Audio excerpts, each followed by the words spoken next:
How to be a successful CEO. Your success as a CEO and also as a business owner in general, or researcher or freelancer, is not defined by how you look, talk, or dress, but by your way of thinking. Your train of thought and the power of your imagination applied to your daily activities will impact your success or failure down the road.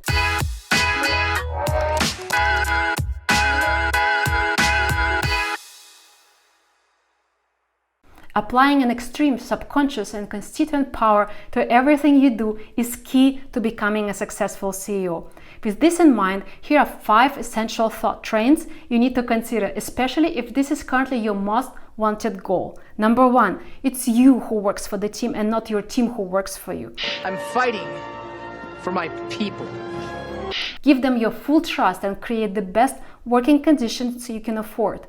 This may sound like a bold statement, but your employees choose to be work for hire at this exact moment of their lives. It's not fair to expect them to work as hard as you do, the co-founder, does in the first place. Nor would it be fair to put them in a position where they feel less important than you. You took the decision to hire these people, with each employee possessing a set of skills that is different from yours, meaning they may be significantly better in something that you can also do, but you prefer to have them do it. I can't do everything myself. Can you help me, please? All these skills and the combination of your team compiled are extremely important for your company and its success. If they do not have the best working conditions that they know you can afford, they would eventually leave where they feel more appreciated. Hiring is always a guess. If this person right for this position? In their CV, it states that they're a graphic designer, but when they're completing a test task, you see that the delivery lacks essential elements. This is the painting? Or you call some of the references and they vigorously recommend you the person to hire, even though they fired that person just a month ago. Maybe they were wrong for their job, but is he or she right for you and where your company is right now? It's all subjective and relative. Unless you give your full trust to that person straight from the beginning, it's simply better not to hire this person in the first place. Distrust can be felt from afar, and for your new employee, as a result, it would be impossible to perform the best way they can. Number 2, if you wouldn't use your own product, why should someone else? The same goes for, would you recommend your product to a close friend and ask them to pay for it? Here's your product. It's the new kid on the block, and you are very proud of coming up with it and the idea of making it.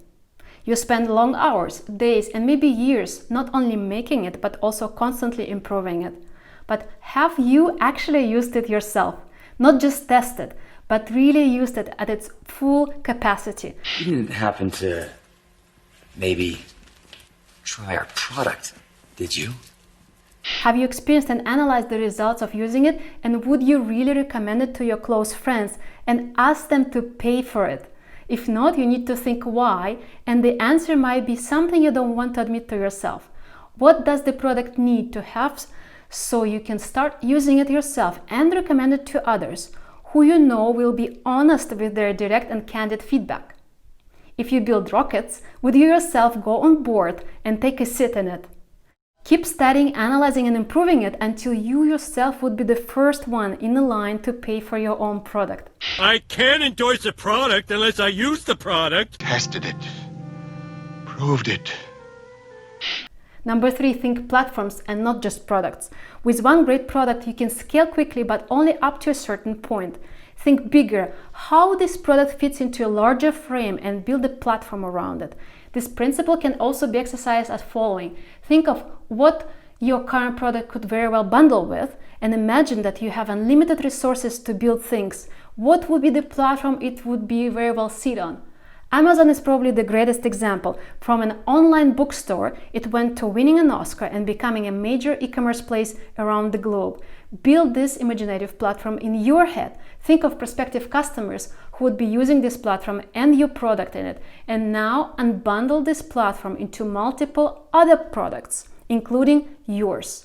Imagine how your current product will change its state in your head from this simple exercise, and repeat so often, even when the product is already launched.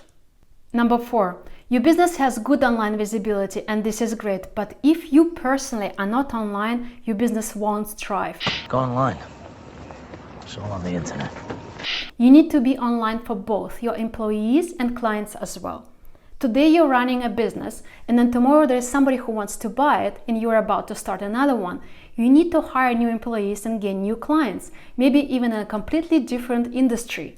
What stays constant is your personal brand, who you are, from where you're coming from. All your social media profiles, posts, videos, blogs, and pictures can be easily discovered even if you have decided to bury them for good.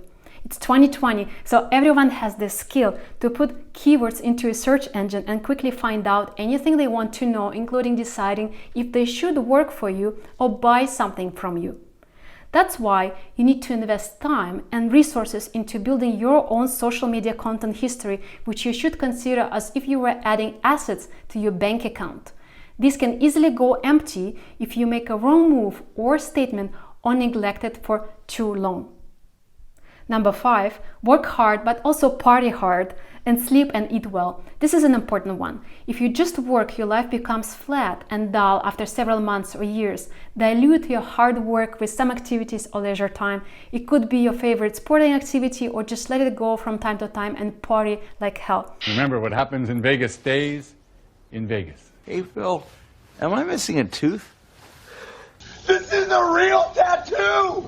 It's okay to decompress yourself and get a bit of a hangover the next day. You will freshen your perspective and continue to work even harder. Why sleep is important? Because then you will be sharper and able to make quicker decisions. It's not about who works the longest hours. It's about being able to follow your own intuition when it tells you how to get there faster, and only you can hear your intuition when you're well rested and eaten. Organize your life in a way that you reserve and devote hours to a good night's sleep, healthy food to endeavor to keep you going, and other ways you like to unwind. It's important to keep a perfect balance.